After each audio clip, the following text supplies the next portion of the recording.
Bird. Ano kami sa itlog? Punta na kami sa ilog kasi hindi kami maligo. Kulang-kulang na dahil. Si Blaine.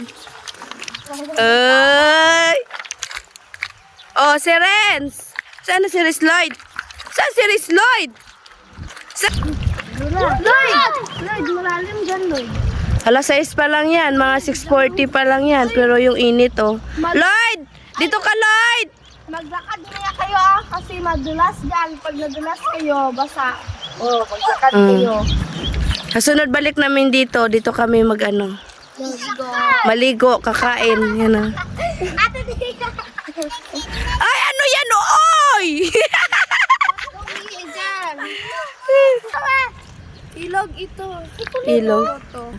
Dito, dati may tubig dito. Ano, Kuya Renz? Kapag nagpunta ako dun masama na ito kapag pinukot O, hindi, okay lang. Puta ka na. Okay lang. Basa mo tsinelas mo. Bakit? Okay lang mabasa. Yung kutsi. Hindi, okay lang yun. Mabasa, wag lang mabasa yung damit mo. O, tinabasa mo na tsinelas mo. Nagpapaalam pa siya, baka na mabasa yung kotse. O, picture ka na. O, picture. Picturean mo sila, Renz. Ay, guys, picture daw. Oh. Picture daw siya. Nagbablog daw si Renz. Oh. Oh, look. Nagbablog daw siya. Oh.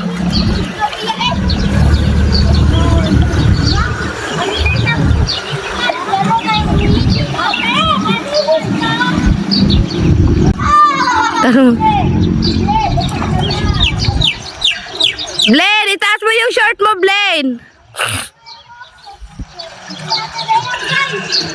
Vlog.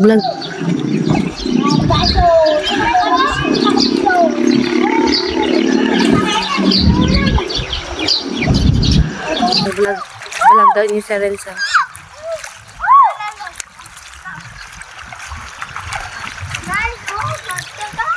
Ang init guys kasi umihi si Lloyd. Ano? Ay, hindi. Pupunta dyan, malalim na dyan. Bigyan tayo yan. Kiko River. Dito sila nagpipiknik. Magkaganitong summer. Marami naliligo doon banda. Oh, di ba? Mga naliligo dyan. Dito pwede kang mag-ihaw, magluto. Ano lutuin mo? Sa may ilalim. Walang araw dito pag dito sa ilalim ng tulay. Tapos sa may ligo. Sa dagat. Ay, sa ilog pala. Mga baba din yung tubig.